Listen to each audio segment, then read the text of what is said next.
teman-teman ingat nggak di beberapa kali aku bersama dokter Bunda Meti adalah membahas tentang kenapa sih nggak boleh tidur subuh.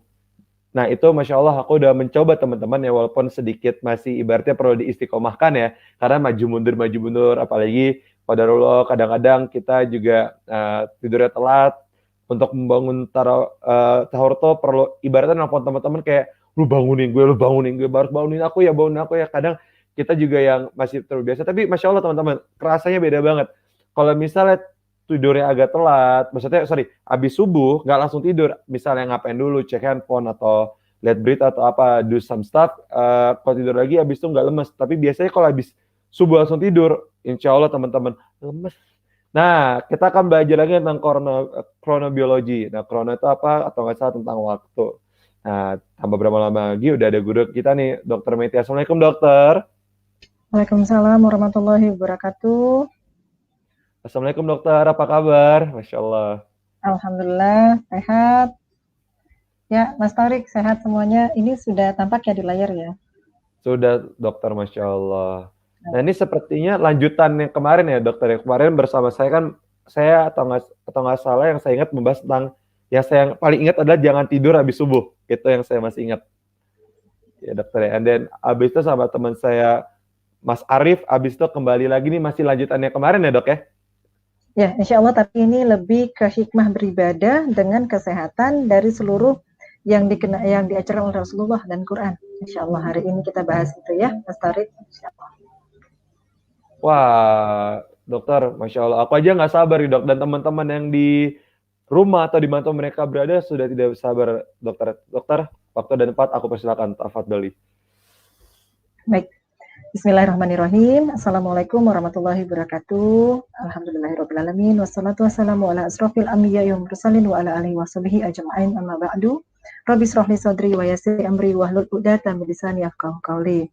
Baiklah para sahabat yang mendengarkan acara Quran Fest 2021 bersama Halal Expo Indonesia dan media yang mensupport lainnya, saya di sini akan bersharing tentang bagaimana hikmah dari kita melakukan ibadah. Sebenarnya hikmah ini adalah sesuatu yang kita petik dari apa yang kita mampu tadaburi dari ayat-ayat Quran, dari sunnah Rasulullah gitu ya, sehingga nanti dampak kebaikan pada tubuh kita akan kita rasakan dengan sendirinya. Di sini saya kali ini akan mencoba share screen agar para audiens dapat memahaminya ilustrasi-ilustrasi dengan audio visual, insya Allah akan lebih mudah tentunya. Jadi kita akan mulai sama-sama bertalabul ilmi insya Allah tentang bagaimana kita mengambil hikmah dari beribadah dan dampaknya terhadap kesehatan. Ya. Insya Allah sudah bisa tampak barangkali ya di layar. Jadi di sini kita sebagai umat Islam tentunya sudah mengenal bahwa agama kita ya, Islam is the best way gitu ya, manual guide-nya seorang human being gitu ya, sebagai hudal lil muttaqin gitu, petunjuk bagi orang yang bertakwa, karena puasa di bulan Ramadan adalah Allah tujukan agar hambanya semakin takwa kepadanya. Kita genggam kuat-kuat sunnah.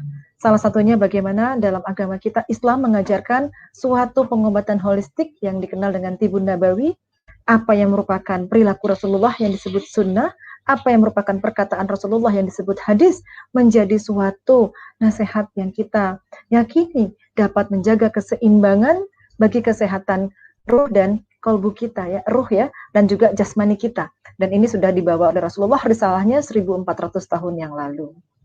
Jadi sesungguhnya seorang muslim yang bertakwa tentunya menjadikan wasilah tibun nabawi bukan hanya sebagai alternatif semata, tapi bisa menjadi suatu pengobatan yang utama atau menjaga kesehatan yang utama lah cara untuk menjaga kesehatan jasmani kita, baik yang bersumber dari Al-Quran ya, firman Allah dan juga perkataan dan perbuatan oleh Rasulullah Sallallahu Alaihi Wasallam. Dalam Quran sendiri dalam surah ke-33 ayat 21, sesungguhnya telah ada pada diri Rasulullah itu suri teladan yang baik bagimu. Suri teladan, panutan kita gitu ya, yang terbaik untuk kita menjadikan role model seluruh yang dilakukan oleh Rasulullah sebagai pedoman. Untuk apa? Karena kita yang sudah sebaik-baiknya bentuk menjadi sakit, menjadi tidak seimbang. Ini merupakan sesuatu yang harus kita banyak muhasabah diri. Karena Allah berfirman dalam Quran surat At-Tin ya, "Laqad khalaqnal insana fi ahsani taqwim." Sesungguhnya kami telah menciptakan manusia dalam bentuk yang sebaik-baiknya.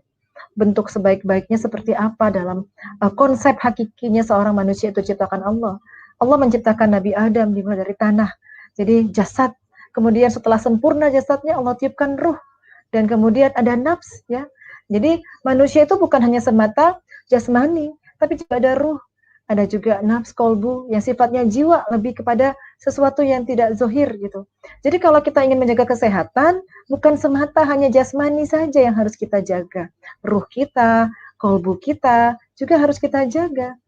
Sehingga dengan panca indera yang Allah titipkan, dengan mata kita memandang, telinga kita mendengar, dengan tubuh kita, kulit kita, apapun, kita harus mampu potensikan dengan maksimal agar kita dapat memperoleh ilmu. Salah satunya dengan berthalabul ilmi, ya. Bagaimana dengan cara pandang terhadap tubuh kita, bahwa aspek fisik kita, aspek emosional kita, aspek mental kita, aspek sosial dan spiritual kita, itu harus kita jaga agar nanti akhlak kita, perbuatan kita, manifestasinya adalah perilaku-perilaku yang baik.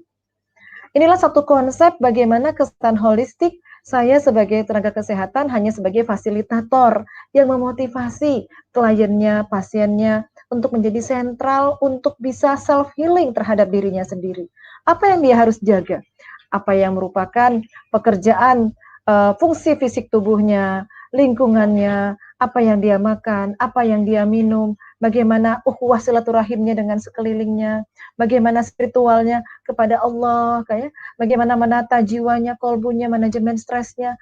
Itu adalah perilaku yang hanya seorang individu bisa lakukan secara pribadi. Tidak harus saya suruh, tapi sebagai tenaga kesehatan, sebagai fasilitator yang harus mensupport kesehatan seseorang bersumber sesungguhnya berasal dari dirinya sendiri. Contoh, kita sebagai makhluk hidup punya ciri-ciri bernafas, bergerak, berkembang biak, gitu ya, adaptasi, memerlukan ya makan, minum, itu merupakan ciri-ciri makhluk hidup yang sunatullah. Kita pandang diri kita sudah sebaik-baiknya bentuk, sudah seimbang gitu ya. Seluruh organ-organ penting berada di tengah tubuh, benar-benar seimbang. Otot rangka kita semuanya seimbang. Allah ya Rabbi, sampai sentral otak di tubuh kita yang paling atas merupakan pusat komando kita juga letaknya di tengah, seimbang. Masya Allah, tabarakallah. Untuk itulah sebelum kita belajar bagaimana kita mencari hikmah dari kita beribadah dan kita dapat petik hikmah itu untuk kesehatan, mari kita fungsikan sebuah organ di dalam otak kita, yaitu sistem syaraf pusat yang terdiri dari ratusan miliar syaraf yang merupakan pusat mengolah seluruh pesan-pesan dari panca indera kita. Dari luar tubuh tentunya. Dari mata kita memandang, telinga kita mendengar, penciuman membahui, lidah kita untuk memakan, ya, merasakan makanan, tubuh kita merasakan, itu semua disimpan di otak.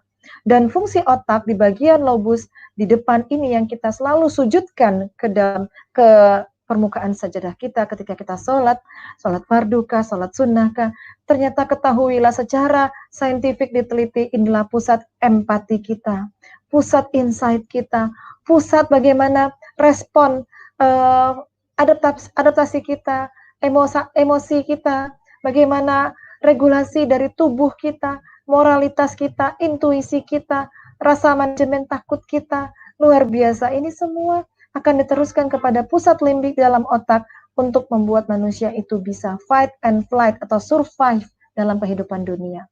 Jadi bagaimana kita sekarang untuk sehat gitu ya, kita fungsikanlah panca indera kita agar panca indera ini memberikan input yang positif semuanya ke dalam sentral komando otak kita. Karena sesungguhnya otak inilah yang memerintah berbagai sistem organ tubuh. Apakah fungsi ginjal, fungsi reproduksi rahim kita, tulang belulang kita, tiroid kita, ya, sel telur, kelenjar menyusui, liver, semuanya sentralnya ada di otak. Jadi kalau begitu, kita analogikan saja, seorang pemimpin perusahaan, kalau manajernya seluruh isi komandonya positif, pasti perintahnya kepada bawahan akan positif. Sama seperti organ tubuh, ketika pesan-pesan yang diterima oleh panca indera itu disimpan ke dalam pusat sentral otak, semuanya positif, tentunya otak akan memerintahkan seluruh organ tubuh berperilaku yang positif juga. Dan ketika kita menukil sebuah hadis sahih, ya, Rasulullah bersabda bahwa ketahuilah sesungguhnya dalam jasad itu terdapat segumpal daging. Apabila dia baik, maka jasad itu akan menjadi baik. Dan sebaliknya, apabila dia rusak atau buruk, maka segumpal daging itu seluruh jasadnya akan buruk. Ketahuilah segumpal daging tersebut adalah kolbu. Masya Allah, baru diketahui bahwa kolbu itu Allahu a'lam ada di mana, tapi setidaknya kita tahu bahwa secara ilmiah otak itu berhubungan dengan jantung. Ketika Rasulullah berkata, takwa itu ada di sini, ya. Bahkan ketika dada Rasulullah itu dibedah, dibersihkan, dicuci dan dimasukkan kembali gitu. Dan sesuatu yang sifatnya ada dalam dada, dan yang dalam dada itu berhubungan dengan otak. Dan ketika segumpal daging itu baik, maka baiklah seluruh tubuhnya, ada ketahuilah itu kolbu, kita bisa tadabur. Kalau kolbu itu berarti jiwa, penelitian-penelitian ilmiah sudah luar biasa menjelaskan keterkaitan bagaimana hormon-hormon kebahagiaan ada di jiwa ini berpengaruh kuat terhadap adanya di mana? Di sentral otak. Jadi orang itu bahagia ataupun tidak bahagia, ada suatu jarak saraf pada titik mapping anatomis A10 gitu ya. Ini adalah pusat bagaimana disimpan atau diketahuinya pikiran kah, emosi kah yang merasakan kebahagiaan. Nah, ketika seseorang itu berpikir positif, pesannya tentu dari panca indera ya. Otak itu tidak semerta-merta dapat positif kalau tidak dapat pesan dari stimulus panca indera yang menerima dari pesan-pesan luar tubuh. Nah, ketika ada aktivitas positif masuk ke dalam otak, maka fungsi otak tersebut akanlah memberikan perintah-perintah jasmani ke seluruh sistem organ secara harmonis ya. Jadi riset-riset ilmiah bisa dilihat di sini bagaimana tadi ya sentral otak berhubungan dengan sistem syaraf, sistem tubuh manusia. Dan ketika kita mentadaburi lagi ayat Quran dalam surat Al-A'raf ayat 179, di sini Allah berfirman, dan sesungguhnya kami jadikan untuk isi neraka jahanam kebanyakan dari jin dan manusia. Jadi disinilah kita harus sadar gitu, bahwa mereka mempunyai kolbu, tetapi tidak dipergunakan. Jadi dia memiliki kolbu, tetapi tidak dipergunakan ya untuk memahami apa ayat-ayat Allah, dan mereka mempunyai mata tetapi tidak dipergunakan untuk melihat tanda-tanda kekuasaan Allah, dan mereka mempunyai telinga tetapi mereka tidak mendengarkan ayat-ayat Allah. Sesungguhnya mereka itu sesat ya, bahkan mereka lebih sesat lagi dari binatang ternak. Mereka orang-orang yang lalai. Jadi Allah menyebutkan kolbu, Allah menyebutkan telinga, Allah menyebutkan mata. Disinilah kita cari bagaimana kita mentadaburi ayat-ayat yang sifatnya kauniyah ya diri kita.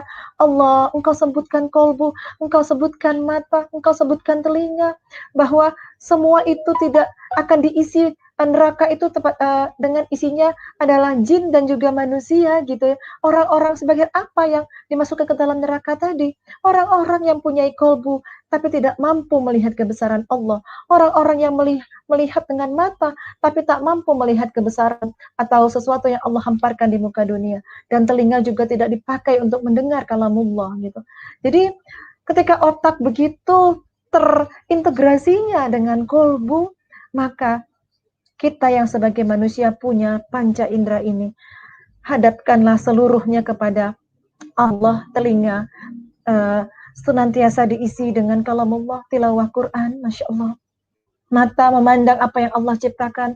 Masya Allah, tabarakallah. Bagaimana matahari bersinar, ditangkap Allah bola mata. Kalau matahari bersinar, kemudian ada guyuran hujan, membasahi bumi. Kemudian bumi bulir-bulirnya menumbuhkan biji-bijian, tumbuh-tumbuhan, ya, buah-buahan. Itu dalam Quran surat Al-An'am yang dalam episode sebelumnya sudah dibahas.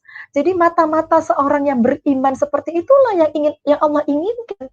Mata yang memandang apa yang Allah hamparkan, menambah keimanan. Telinga yang didengarkan mendengar perintah-perintah Allah ya. Termasuk nanti mulut ini, lidah ini takwa apa yang disuruh makan, yang halal, yang thayyib, yang berasal dari bumi. Termasuk penciuman, apa yang diperintahkan, penciuman yang wangi-wangi sebagaimana Rasulullah mencintai harum-haruman. Kulit, bagaimana kulit ini diperlakukan, seorang ibu memeluk anak, seorang ayah memeluk istri, seorang orang tua mendekap anaknya dengan hangat. Itulah hal-hal yang positif yang memberikan input yang positif kepada otak sebagai manajemen kolbu seorang manusia yang diteliti sebagai saintifik bahwa otak sentral dari seluruh organ tubuh.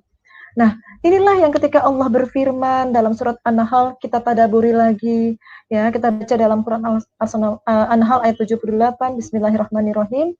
Wallahi akhrajakum min butuni ummahatikum la ta'lamuna syai'an wa ja'ala lakumus sam'a wal absara wal afidah la'allakum tashkurun. Jadi Allah itu mengeluarkan kamu dari perut ibumu dalam keadaan tidak mengetahui sesuatu apapun. Dan dialah yang memberikan pendengaran. Pendengaran dulu Allah berikan. Kemudian penglihatan dan hati. Ya, balik lagi hati, kolbu. Agar kamu bersyukur.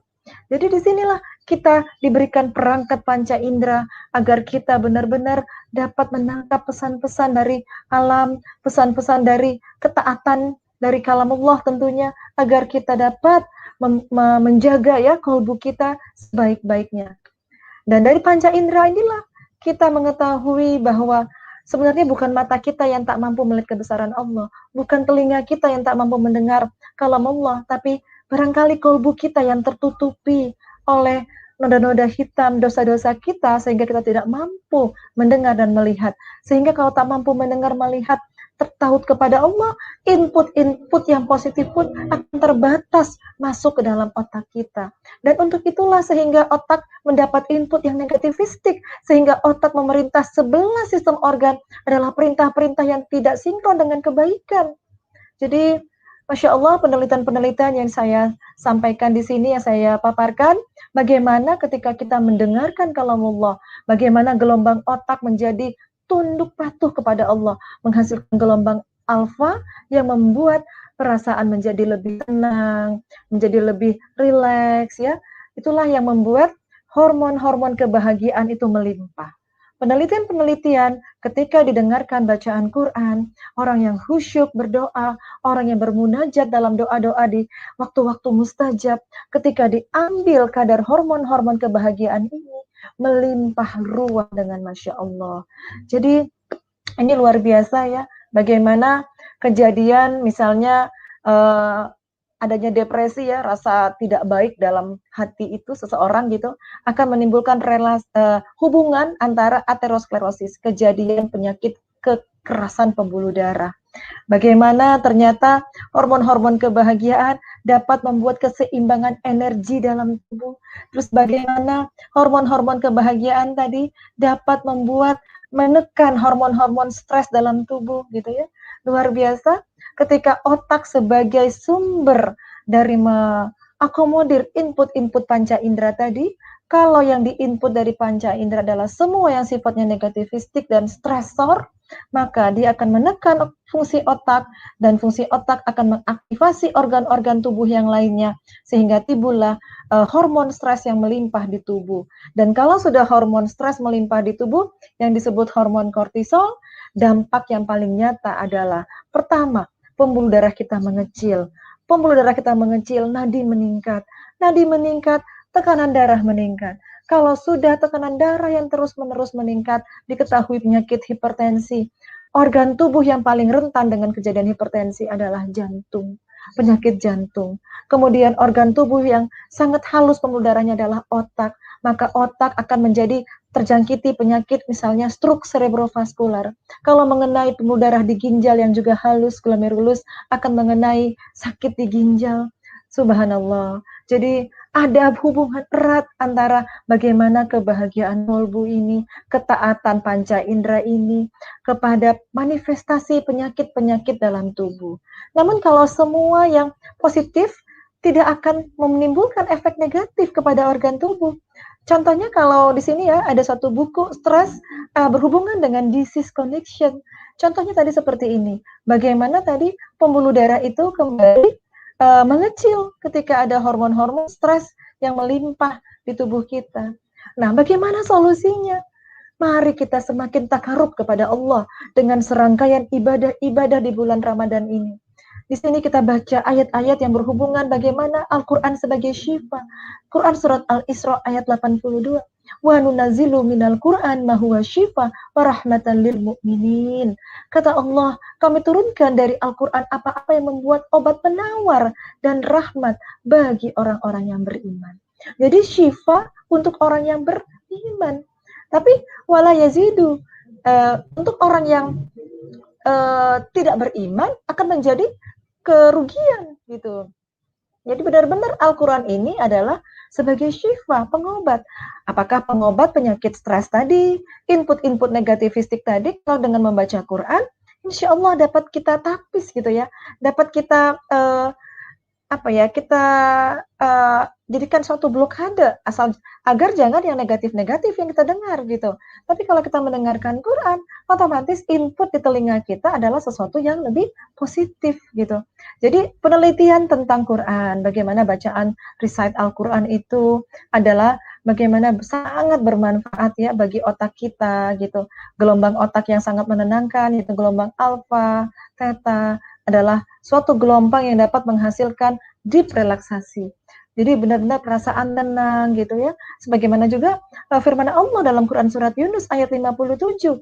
Al-Quran berupa peringatan dan anjuran dan larangan. Al-Quran sebagai syifa, penawar ragu di dalam hati. Kemudian petunjuk hudan ke jalan yang benar dan rahmat bagi orang yang beriman.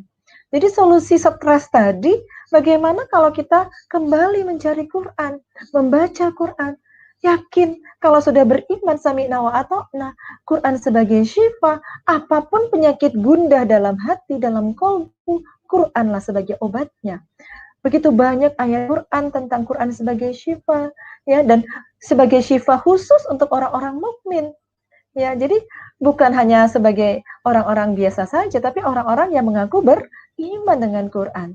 Jangankan manusia, penelitian tentang bagaimana bacaan Quran didengarkan kepada makhluk yang lain, kepada pertanian zaitun, kepada peternakan lebah, menghasilkan produktivitas yang melimpah dengan petaninya, peternaknya mendengarkan bacaan Quran di sana.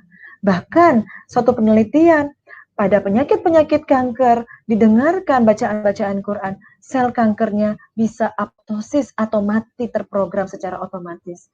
Masya Allah.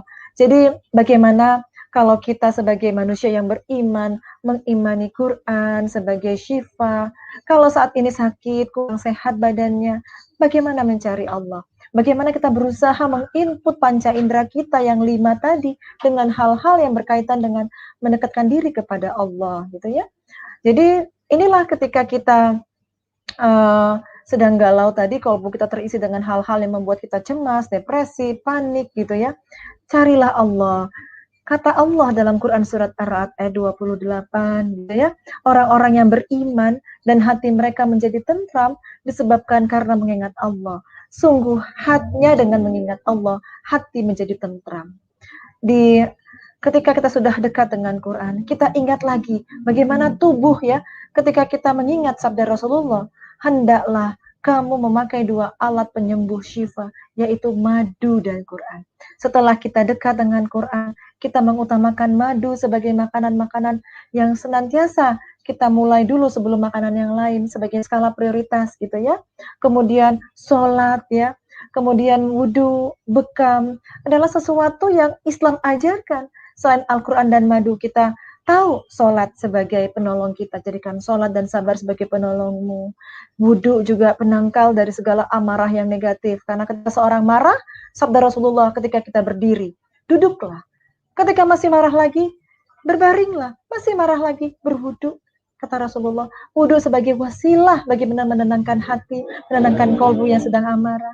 Bekam juga demikian, bagaimana toksin-toksin di tubuh dengan kita berbekam di tanggal-tanggal sunnah, insya Allah dapat dikeluarkan dari tubuh, gitu ya. Termasuk juga aromaterapi. Rasulullah mencintai wangi-wangian, ya. Di sini akan membuat kita akan lebih merasa ketenangan dengan aromaterapi tersebut karena saraf penciuman langsung berhubungan dengan sistem limbik di otak. Ketika otak sudah dapat suatu pesan yang menenangkan, maka hormon-hormon kebahagiaan akan berlimpah ruah. Jadi dari mana tadi mengenal madu, berbekam, aromaterapi wangi-wangian, semua itu dicontohkan oleh Rasulullah. Allahumma sholli ala Sayyidina Muhammad wa ala ali Sayyidina Muhammad. Dan benarlah bahwa Allah berfirman, sesungguhnya telah ada pada diri Rasulullah itu suri teladan yang baik bagimu. Contohnya apa di sini? Bagaimana Rasulullah itu menjaga kebersihan dirinya, ya. Bahkan dalam Islam begitu banyak hadis yang menyatakan kebersihan adalah sebagian dari iman, gitu ya. Kemudian petunjuk tentang makan yang halal, thayyib berasal dari bumi, Al-Baqarah 168. Kemudian makan jangan berlebih-lebihan. Ingatlah hadis Rasulullah yang berkata, tidak ada yang lebih buruk dari satu wadah selain perutnya anak Adam. Artinya perut kita ini sangat kotor. Jadi kalau kita makan berlebih-lebihan, kita ibarat memberi sampah kepada perut kita. Jadi makanlah cukup untuk menegakkan tulang punggung, kata Rasulullah. Itu adalah pesan Rasulullah untuk kebaikan kita. Kemudian bergerak, Rasulullah adalah suatu role model manusia sempurna yang gemar berolahraga. Rasulullah itu tidur dan beraktivitas seimbang, tahu kapan tidur, kapan bangun. Sebagaimana di pertemuan sebelumnya, Dr. Meti men-sharing tentang bangun terbaik adalah ketika sebelum subuh, tadi sepertiga malam, jangan tidur setelah subuh, tidurlah setelah sholat isya, gitu ya. Itu adalah suatu ritme jam kronobiologis yang dicontohkan oleh Rasulullah, yang secara saintifik sekarang terbukti. Masya Allah, bukan untuk membuktikan, tapi sebagai orang beriman, kita semakin menambah keimanan. Ya Allah, benarlah yang kata Rasulullah, semua yang dikatakan adalah satu yang perintah yang baik, hikmah yang baik untuk kesehatan tubuh kita sebagai umatnya, gitu ya. Jadi jiwa yang sehat berpikir positif, ya. Dengan kita sholat, hati menjadi tenang, hormon kebahagiaan melimpah, hormon kortisol stresnya jadi tertekan, gitu ya. Jadi benar-benarlah sholat sebagai penghibur hatiku, kata Rasulullah. Ya, jadi wudhu juga demikian. Ketika sesuatu amalan ya yang dapat dengannya Allah menghapuskan dosa dan mengangkat derajat, mereka berkata, maukah kalian tahu, kata Rasulullah? Rasulullah bersabda, amalan itu adalah menyempurnakan wudhu yang dapat kita merasakan hikmah dari berwudhu itu banyak sekali. Selain dampak kesehatan, juga Allah akan tinggikan derajat kita, Masya Allah. Berbekam juga demikian. Rasulullah bersabda bahwa tertentu ada 3, minum madu, berbekam. Ya, jadi jangan sampai sebagai umat Islam kita tidak mengenal bekam atau hijam. Jadi lakukan karena ada garansi dari Rasulullah. Kalau Rasulullah sudah menjamin, masa kita sebagai manusia yang beriman meragukan apa yang merupakan sabda Rasulullah? Termasuk juga aromaterapi ya, wangi-wangian di bulan Ramadan ini, sang ibu gitu ya, dengan minyak-minyak essence oil, ada alat diffuser, membuat suatu terapi wangi-wangian yang alami tentunya dalam rumahnya, Masya Allah, akan membuat ketenangan. Dan hadis-hadis sahih lainnya, malaikat juga suka yang wangi. Insya Allah kalau malaikat membantu mengaminkan doa dari satu keluarga yang rumahnya penuh dengan aroma wangi, insya Allah doa-doanya pun akan mustajab, insya Allah.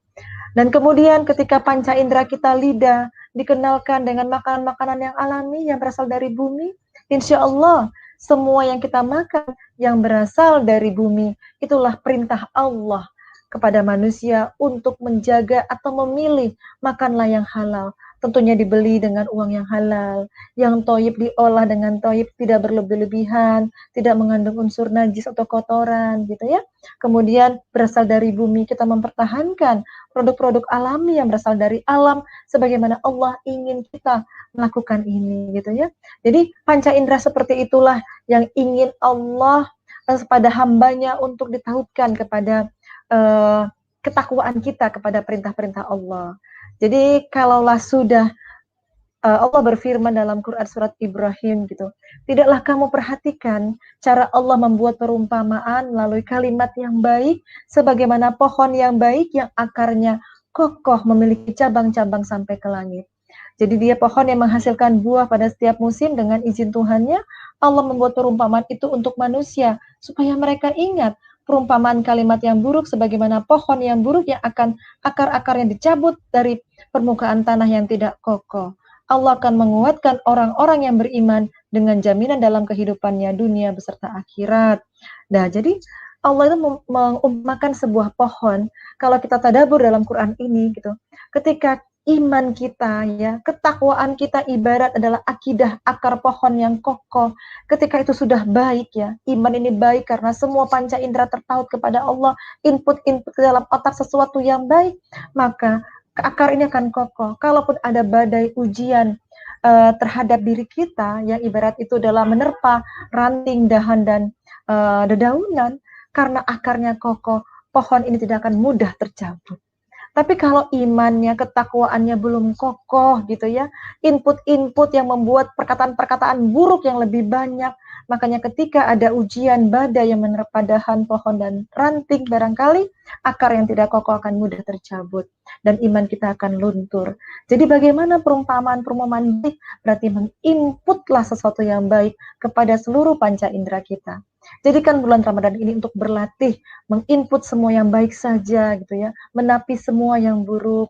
Jadi contohnya bagaimana akar pohon juga refleksi dari bagaimana kita mentadaburi sesuatu yang baik, pola tidur dan bangunnya Rasulullah, pola olahraga, bekerja, beraktivitasnya Rasulullah ya.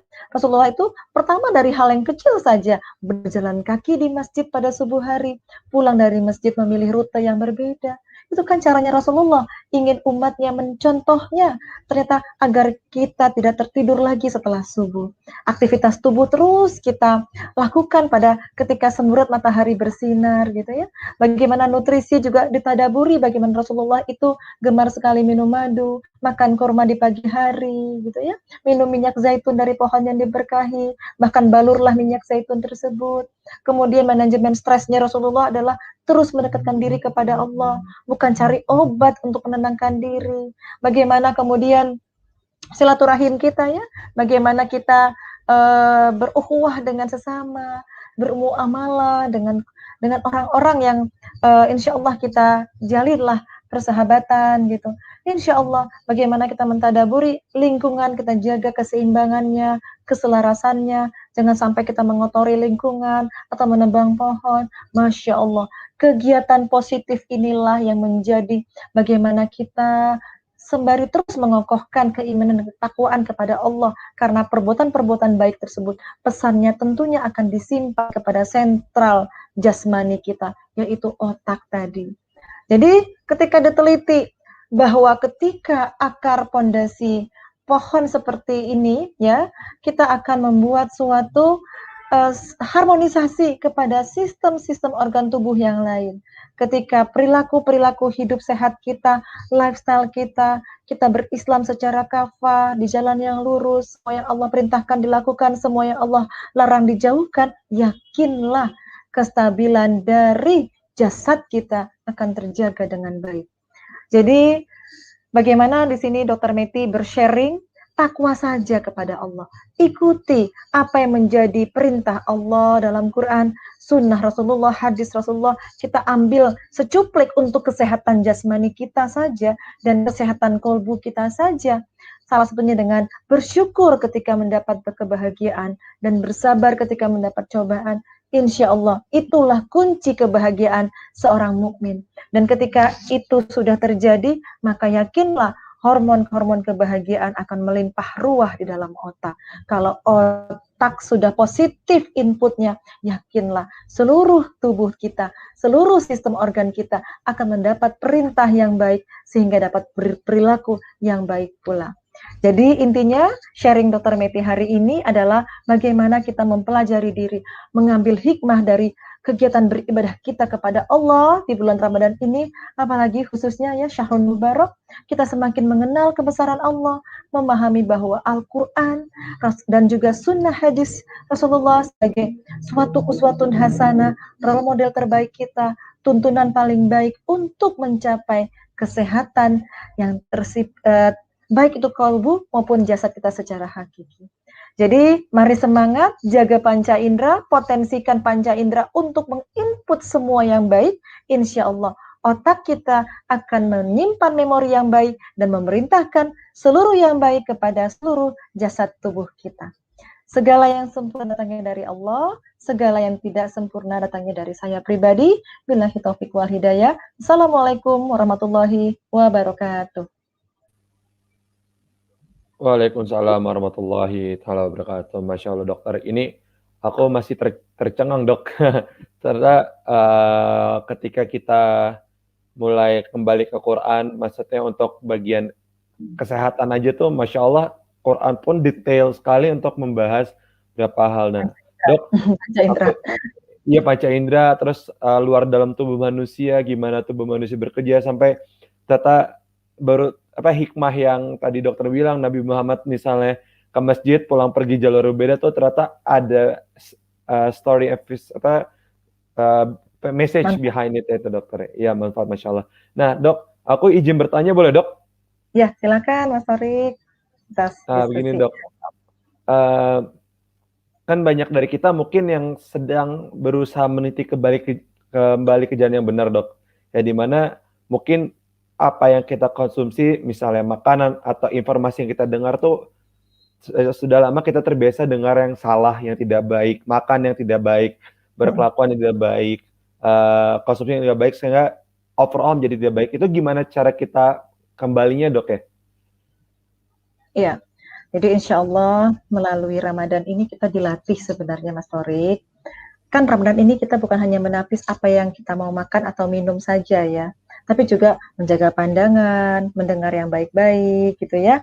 Jadi intinya kita bisa melatih, karena sesuatu perilaku salah itu kan merupakan implementasi action. Ada perintah dulu, seseorang berperilaku pasti ada yang memerintah. Secara tidak sadar yang memerintah itu adalah otak gitu ya. Jadi kalau kita, saya mau bicara nih, saya mau bicara ini yang perintah ada satu lobus di dalam otak saya yang menyuruh untuk saya bicara.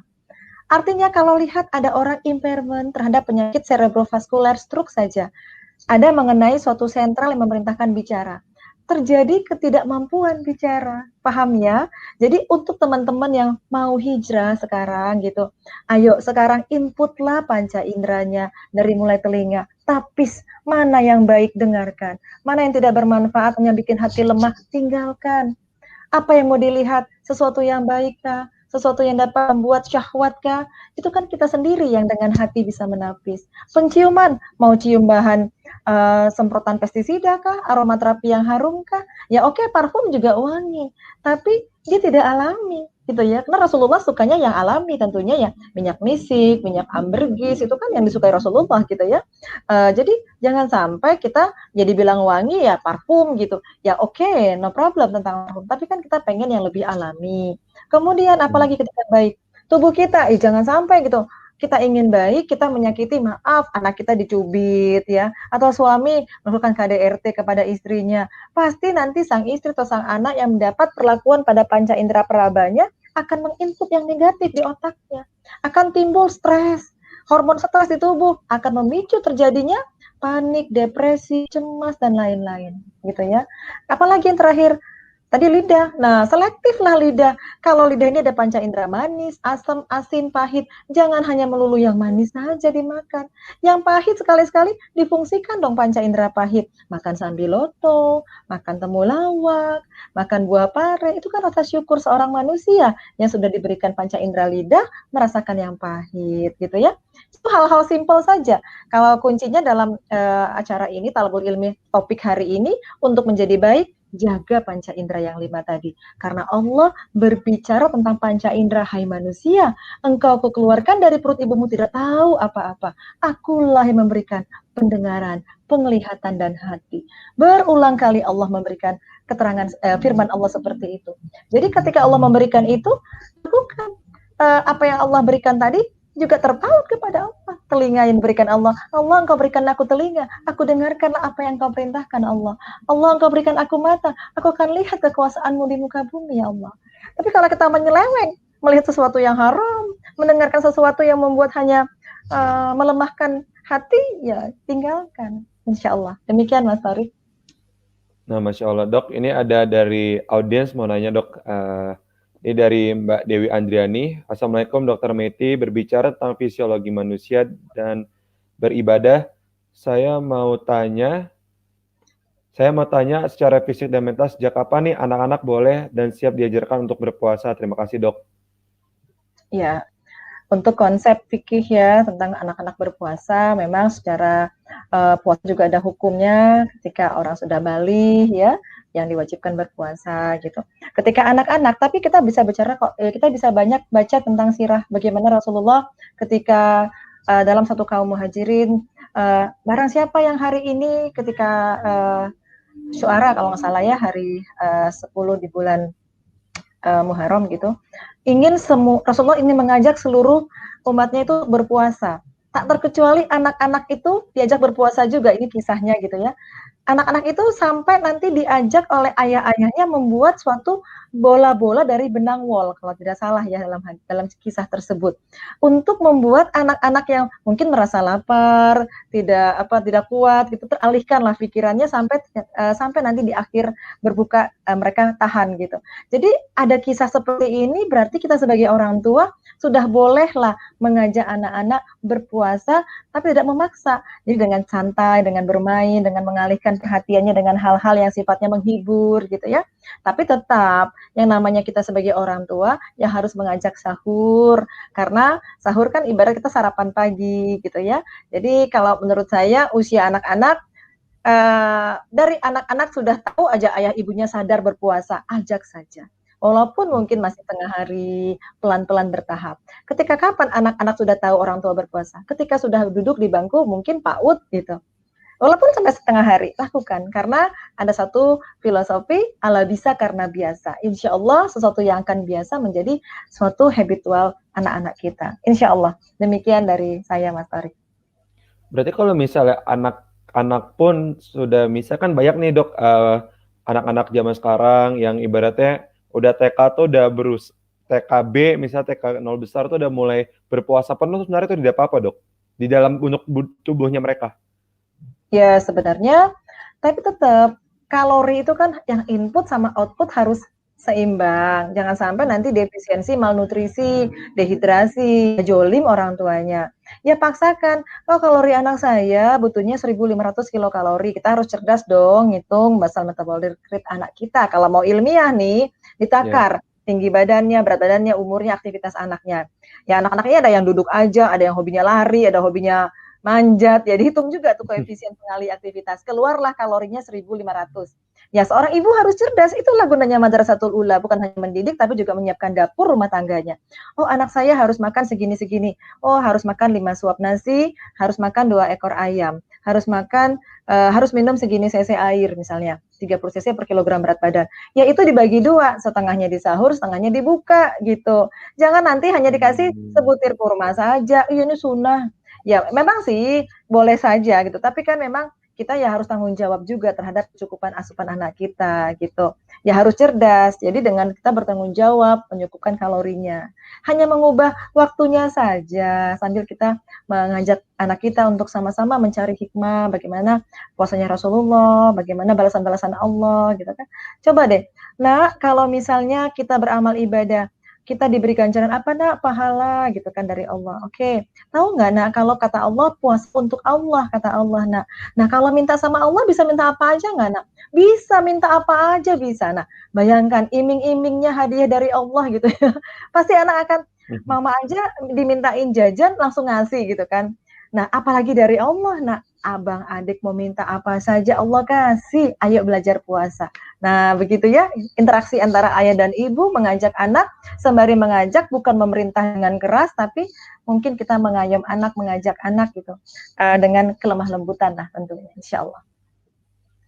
Oh, jadi malah dengan misalnya anak-anak pun diintroduce tentang puasa, itu malah akan ada bonding antara anak dan ibu, anak dan ayah, ayah dan ibu, karena seperti yang dokter bilang, ya sebagai orang tua kita harus smart, dimana kita harus tahu anak kita habitnya gimana, daily activity gimana, supaya ketika mereka harus starting untuk fasting puasa, tidak jadi kaget di badannya mereka dok ya. Iya, benar. Jadi puasa dilakukan memang untuk takwa kepada Allah, tapi kita sebagai manusia yang juga berpikir logik dan nalar ya, kita cukupkan kebutuhan kalori anak-anak kita gitu. Jangan nanti akhirnya puasa yang tertuduh, tuh kan gara-gara puasa jadi sakit, nah nauzubillah gitu ya. Jangan sampai demikian. Banyak kan orang ini suka salah kaprah. Tuh gara-gara makan kurma jadi sakit diabetes melitus, bukan gara-gara kurmanya gitu. Ada banyak di luar makan kurma yang dia perilakunya salah, tapi yang kena kurmanya. Jadi kalau karena gara-gara tak paham mengatur kebutuhan kalori ananda kita, akhirnya puasa menjadi sasaran kesalahan sehingga anak kita makin sakit gitu ya. Jadi demikianlah kita sebagai seorang mukmin, kita harus cerdas dalam kita melakukan suatu ritual ibadah, juga kita harus pikirkan kita juga sebagai manusia yang harus mempedulikan jasad kita. Demikian Mas Torik. Nah, Dok, ini yang buat aku cukup menarik, Dok, karena kan puasa ini nggak cuma di Indonesia, jadi worldwide semua orang berpuasa. Nah, untuk orang yang berolahraga berat itu, misalnya atlet, for example, atlet bola, atlet basket, yang dimana mereka harus bertanding ketika bulan puasa, itu apakah mereka dengan latihan mereka berat waktu siang itu tidak akan menghancurkan badan mereka, Dok? Karena misal contoh pemain bola yang kan dia latihannya aja siang, terus mainnya malam, itu apakah menghancurkan badan mereka atau enggak, Dok? Ya sebenarnya memang yang mungkin kalau masalah kuantitas ya jumlah latihan physically mereka siang hari pasti regulasi dari atlet pasti akan mengurangi. Pastilah di pelatnas sendiri bulan puasa nggak ada kok yang terlalu di force untuk latihan ya Mas Torik ya. Memang dikejarnya malam nih, malamnya jadi berolahraga gitu. Nah sebenarnya memang mereka berolahraga malam, oke lah, mereka akan dapat sedikit banyaknya CO2 lebih banyak karena mereka kan beraktivitasnya berat di malam hari, sementara oksigen kan sudah sangat menipis ya di malam hari dibandingkan pagi hari gitu. Otomatis oke lah menumpuk radikal bebas, tapi kan atlet ini ada positifnya, nutrisi mereka terjaga ya. Terus atlet ini benar-benar gitu, asupan nutrisinya, terus jarang deh atlet itu hatinya galau karena orang-orang yang olahragawati ini pasti happy. Karena apa? Dengan olahraga itu automatically mereka punya hormon kebahagiaan berlimpah. Jadi mungkin plus minus lah. Satu sisi mereka dapat suatu ya tadi malam harus istirahat, mereka dapat mungkin tumpukan CO2. Tapi satu sisi lagi nutrisi mereka terjamin, hati mereka itu selalu bahagia, gitu kan? Nggak ada rasa was-was karena kan mereka orang yang sangat di training dengan suatu ya regulasi yang terintegrasi lah. Nggak berpikir gimana cari nafkah harus susah payah karena udah dapat salary yang mencukupi gitu kan. Jadi ya mereka hidupnya akan balance dengan sendirinya sih gitu. Dan saya kira sih pekerjaan atlet nggak sampai manula sih ya, usia-usia produktif saja gitu. Jarang lah atlet pemain bola itu sampai usia 60. Insya Allah usia belasan sampai 20-an barangkali 30 udah jadi pelatih barangkali. Tidak terlalu exhausted lah insya Allah. Karena tidak sepanjang lifespan kita untuk terus berlatih di malam hari. Demikian barangkali jawabannya. Nah dok, ini tadi dokter kan bilang tadi masalah cancer pun juga bisa disembuhkan dari Quran ya dok ya. Tadi satu kata yang aku itu. Nah itu bagi orang awam gimana dok? Karena mungkin aku sendiri punya keluarga yang meninggal karena cancer gitu. Gimana kita bisa ngasih tahu nih bisa loh dengan cara ini dan tips-tipsnya seperti apa dok? Baik. Jadi penelitian ini mengantarkan kita ketika kita berpikir secara runut ya. Bacaan Quran bagi orang yang beriman, garis bawahin beriman. Karena wa nunazilu minal Quran ma huwa syifa wa rahmatan lil mu'minin. Ya, iman dulu. Kalau dia nggak mengimani, tidak ngefek. Absolutely tidak ngefek, oke? Syarat ketentuan berlaku bagi mukmin. Oke, setelah dia beriman, pasti orang yang beriman akan patuh kepada Allah. Jadi sel-sel kanker juga makhluk Allah. Ketika diingatkan perintah-perintah Allah, gitu ya, kalamullah, gitu. Penelitian itu menunjukkan sel kanker ini bukan dalam badan yang punya kanker, sel lain. Jadi sel kankernya diambil, ya, dibiarkan di satu sel lain lah penelitian ilmiah, gitu, berbasis molekuler. Sel tadi dilepaskan, didengarkan dengan murotal Quran. 30 menit sehari dengan surah Al-Fatihah saja. Ya, merupakan umulnya Quran gitu. Nah, kemudian dibandingkan orang yang sel kanker tadi sama, di tubuh yang sama orangnya, tapi dipisahkan, treatmentnya adalah kemoterapi saja. Dan yang terakhir adalah kemoterapi plus bacaan Quran. Dan hasilnya sangat menyenangkan bahwa yang diterapi only recite Quran, yang hanya mendengarkan Quran, itu sel kankernya kayak, udah deh gue bunuh diri aja. Mati lebih banyak demi Allah. Nah, ini ilmiah loh. Nanti kalau mau setelah ini ada sharing deh jurnal papernya. Ini dilepaskan dari yang punya badan. Artinya semua yang di langit dan di bumi pasti tunduk kepada Allah, bertasbih. Ada ayat Qur'annya. Semua yang di langit dan di bumi bertasbih kepada Allah. Sel tubuh yang dilepaskan yang namanya kanker juga makhluk Allah. Kemudian dengarkan lagi kepada perintah-perintah Allah, dia taubat, dia bunuh diri sendiri. Nah, kalau ada manusia yang nggak yakin, sel yang kecil, nggak punya telinga, nggak punya hidung, ya sel ya, soliter gitu, sendiri kecil banget ukuran nanometer, bisa ya dia submit worship to Allah gitu ya. Tapi kita yang sudah utuh semuanya, panca indera, berbadan lengkap, sempurna, kok nggak patuh? Berarti ada yang salah di mana? Di kolbu, hati. Kolbu inilah yang tertutupi barangkali dengan noktah-noktah hitam dosa dari sifat-sifat negatif kita, sehingga menerima kebaikan itu jadi sulit gitu. Nah, masalah hati tadi berhubungan dengan apa? Dada, hati, Allahu alam ya letaknya di mana, tapi berhubungan dengan otak. Barangkali tadi otaknya menerima input-input dari panca indera semua yang negatif, jarang mendengar yang baik, melihat yang baik, memakan yang halal, thayyib, dan berasal dari bumi. Nah, itu dia clue benang merah yang bisa kita cari tadabur dengan ayat kauniyah tadi. Bagaimana kita berusaha lah tadi panca indera ini dijaga kalau ingin kita itu menjadi orang yang berperilaku baik. Kenapa ada orang yang akhirnya kejam gitu? Karena matanya selalu melihat kekejaman. Otak menjadi memori. Kenapa ada orang yang akhirnya porno aksi? Barangkali pornografi yang dia lihat. Kenapa orang ini lemah lembut? Karena dia mendengarkan bahasa ibunya yang lemah lembut. Paham kan? Nah, media penangkap itulah panca indera dan media penyimpan memorinya adalah otak. Otak sebagai sentral sistem organ memerintahkan yang baik juga kalau inputnya baik, tapi memerintah yang buruk pula kalau inputnya tadi buruk. Begitu konsepnya Mas Torik. Bagaimana kita coba tadabur perintah Allah, tubuh kita, bagaimana kita menjaga diri kita menjadi manusia yang bertakwa. Demikian. Jadi sel aja bisa patuh ya, walaupun dilepaskan dari tubuh manusianya. Iya, makanya bisa kita simpulkan dok bahwa mungkin dengan adanya kanker itu membuat kita harusnya menjadi muhasabah kali dok ya, berusaha membersihkan satu-satu, balik ke track yang satu-satu, karena kan banyak juga kayak beberapa orang yang saya tahu ya kena kanker dan meninggal, dia waktu rehab kanker mungkin belum tahu apa yang dokter bilang dengan Al-Fatihah yang tadi, yang research tadi, tapi malah dia dekat, malah hijrah, malah belajar agama, dan semoga ya mereka yang meninggal dengan seperti cerita seperti itu husnul khotimah. Nah dok, ini mungkin banyak jamaah yang di sini tuh ingin tahu Jok, gimana untuk bisa konsultasi sama dokter, bisa datang kemana, bisa kontak siapa dok? Boleh di-share dok? Jadi bisa share kontak aja ke Halal Expo Indonesia, insya Allah sama Media Khalif nih sahabat-sahabat saya, ada Pak Randy di sini ya.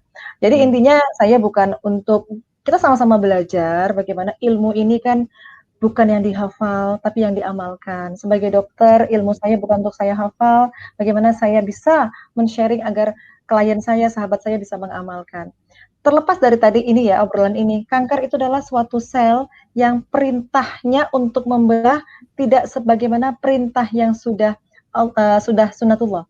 Karena sel itu membelah itu ada ritmenya. Contoh, sel kulit itu tiap 3 minggu sekali membelah. Sel darah tiap 3 bulan sekali berganti untuk membelah ya di sumsum tulang. Sel indung telur tiap 28 hari. Sel kanker ini membelah itu nggak tentu-tentu. Berarti ada perintah yang salah yang dia terima di sana. Paham? Kita nggak tahu dari apa perintahnya, apakah dari telinga yang salah, mata yang salah, makanan yang salah, Allahu alam, gitu ya. Kemudian, kenapa tadi Quran bisa membuat sel kanker itu hancur? Sel tadi kan perintahnya udah salah terus, nggak tahu nih kenapa ya jadi membelah seperti ini, absurd gitu ya, menjadi berlebihan, bergerombol, jadi bengkak, tumor gitu. Nah, kemudian didengarkan dengan perintah terbaik di muka Allah, di muka bumi. Kalamullah pasti telah perintah terbaik Al-Quran didengarkan kepada sel yang tadi sudah salah perintah. Kemudian dia patuh, udah deh aku sudah nggak tahu lagi salah, aku bunuh diri deh, namanya apoptosis. sembuh kankernya 80% tuh Mas Torik, hasil dari riset sahabat saya itu. Nanti saya share papernya ya. Jadi sampai tercengang gitu secara ilmiah, sel sebutir saja yang ukuran nanometer bisa hancur hanya mendengarkan kalamullah. Tapi dengan catatan bagi orang yang beriman gitu. Iman dulu. Jadi kita kalau hanya Islam jangan bangga, harus beriman, baru ihsan. Kita tahu bahwa Allah sedang mengawasi kita, jadi berbuat karena Allah, bukan karena manusia. Insya Allah, Islam, iman, dan tingkat tertinggi adalah ihsanlah yang ingin kita capai. Demikian, Mas Arif. Jadi any kind of penyakit pun, insya Allah atas izin Allah pun Al-Quran tuh bisa menjadi penyembuhnya, Dok ya. Mau apapun, mungkin dari COVID pun juga bisa berarti ya, Dok ya. Ada kemungkinan bisa, Dok ya. Soal penyakit, Quran kita buka sama-sama. Al-Quran istrinya Ibrah. Nabi Ayub alaihissalam, bagaimana sakitnya? Dengan air putih Allah sembuhkan. Apa yang kata Nabi Ayub? Meminta kasih sayang Allah. Robbahu anni masani yadurru wa anta arhamur rahimin. Jadi umat Islam kalau sakit cari Allah, cari Quran. Allah, barangkali aku ini sedang kau gugurkan dosaku ya Rob. Aku ingin kembali ke jalanmu yang lurus ya Allah. Hudan, inilah yang akan kujalani. Apa itu? Ya ibadah kita, zikir kita, doa kita, sedekah kita. Selama ini nggak pernah minum madu, mulai minum madu kata Rasulullah. Selama ini sarapan nggak pernah makan ajwa, makan kurma ajwa. Selama ini nggak berbekam, cari tahu tanggal bekam itu berapa, ya kapan ya, gitu ya. Setiap bulan Hijriah tanggal 17 atau 19 atau 21 Hijriah. Yang sebelumnya nggak pernah ayam mulbit untuk kita berpuasa di pertengahan bulan gitu. Lakukan itu dengan wasilah-wasilah ritual ibadah yang takarub karena Allah. Allah ridho, mudah. Ya Allah nih hambaku takwa banget ya kata Allah. Sembuh deh, mudah ya kan. Ini yang dicari bukan itu. Udah galau duluan gitu. Akhirnya stres yang masuk ke dalam otak kembali lagi. Otak menerima negativistic sources, sumber-sumber negatif. Akhirnya otak pun memerintahkan yang negatif lagi.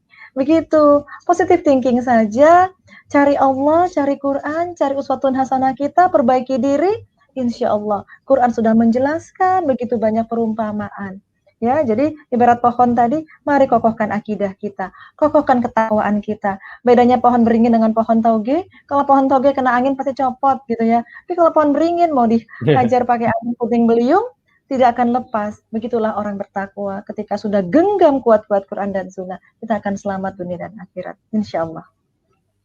Masya Allah, jazakillah dokter atas ilmunya luar biasa. Ini sesuatu juga baru buat aku, apalagi kemarin alhamdulillah dokter Aisyah Dahlan sama abis itu karena dokter Meti itu makin ibaratnya insya Allah yakin bahwa ya kita udah punya Quran, we don't have to be panic apapun yang terjadi. Kita ada Islam tuh agama yang sangat lengkap, manual booknya juga luar biasa lengkap.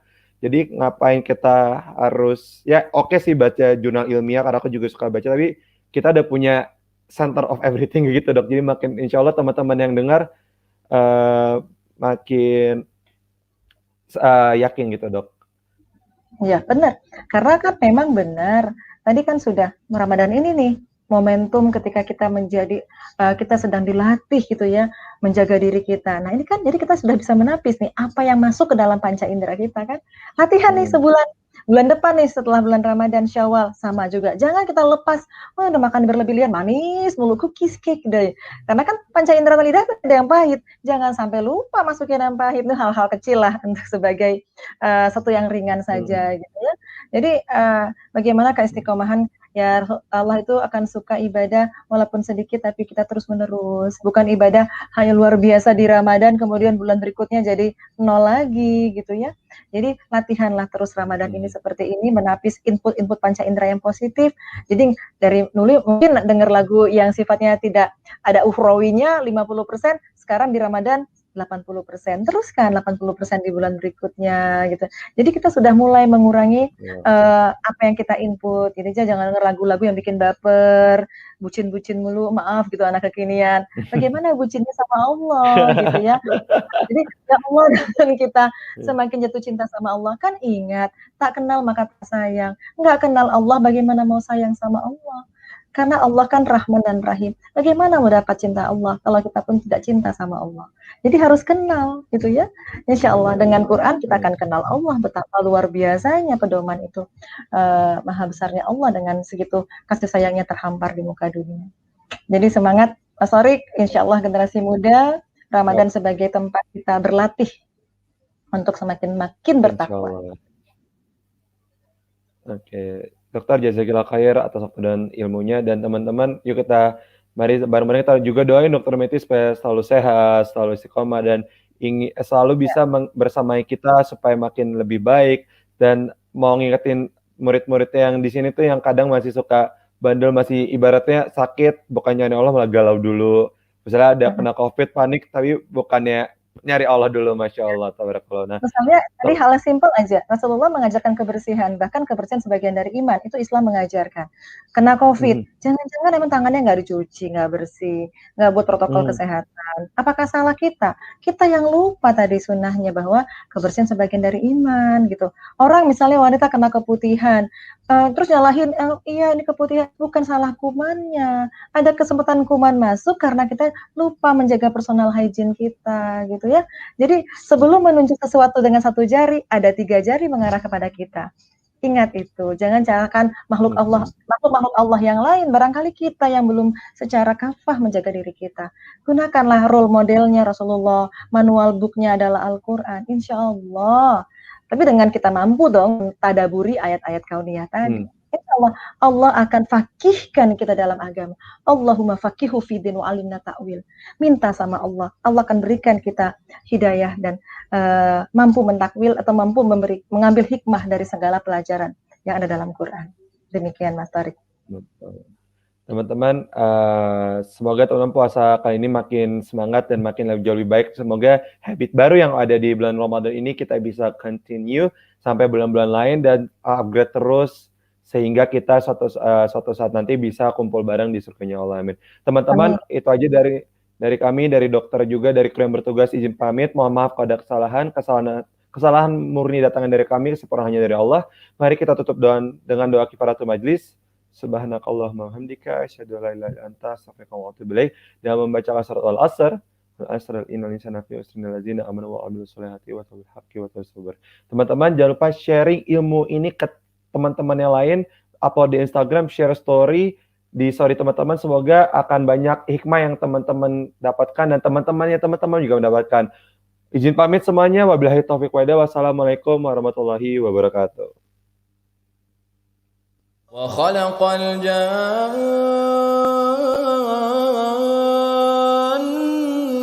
من مارج من نار فبأي آلاء ربكما تكذبان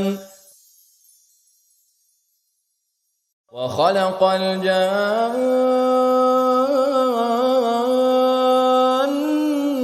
من مارج من نار فبأي آلاء ربكما تكذبان وخلق الجان